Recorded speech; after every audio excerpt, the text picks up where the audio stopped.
On each of the 10 Sundays in the Black Preacher's Sermon Series, we will spotlight a Black composer, songwriter, or other musician who we think you should know about.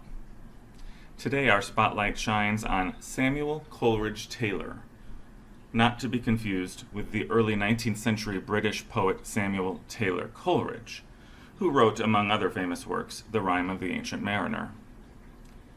Samuel Coleridge-Taylor was a British composer and conductor who lived around the turn of the 20th century. Of mixed-race birth, Samuel's mother Alice Martin was English, and his father Daniel Taylor was from Sierra Leone, a country located on the southwest coast of Africa, which was a British colony during the 19th century and first half of the 20th century.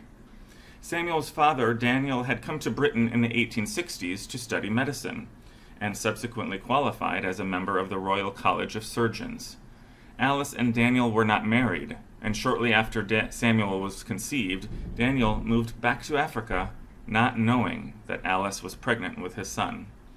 Samuel never met his father. Alice decided to name her son Samuel Coleridge-Taylor, after the British poet, you guessed it, Samuel Taylor Coleridge. Samuel Coleridge-Taylor, who we're just going to call Samuel from this point forward, joined the Royal College of Music in 1890 on a violin scholarship. He was one of the first black students at the college. He quickly shifted his focus away from the violin and towards composing. As he cultivated his compositional talents, he also became involved with black political and cultural networks in London.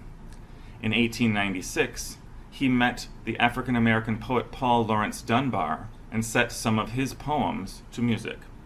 He also met Frederick J. Loudon, former director of the Fisk Jubilee Singers, the choir that introduced African-American spirituals to British audiences in 1873. In 1900, Samuel was a leading delegate at the first Pan-African Conference in London.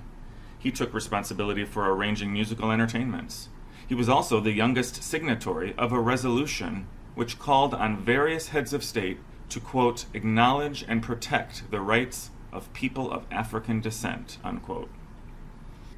As Coleridge-Taylor came to prominence in Britain, African Americans were suffering from one of the worst periods of political, social, cultural, and economic repression they had experienced since the Civil War. In this context, the success of a black composer across the Atlantic inspired many African Americans. Samuel was an example of what could be possible for black people in the United States. During the composer's first tour to the United States in 1904, he found himself a major celebrity.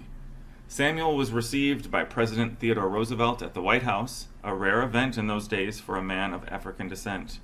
He conducted performances of his music given by the Samuel Coleridge-Taylor Society, which was a 200-voice African-American choir, founded a few years earlier in Washington, D.C. Samuel became the first black man to conduct a white orchestra, and he earned the title the African Mahler from the White Orchestral Musicians of New York. Public schools were named after him in Louisville, Kentucky, and Baltimore, Maryland. Samuel Coleridge-Taylor was a pioneer in classical music. He sought to draw from traditional African music and integrate it into the classical tradition, which he considered Brahms to have done with Hungarian music and Dvorak with Bohemian music. Throughout his life, he was passionate about civil rights for black people everywhere, and the music he wrote became his voice for justice.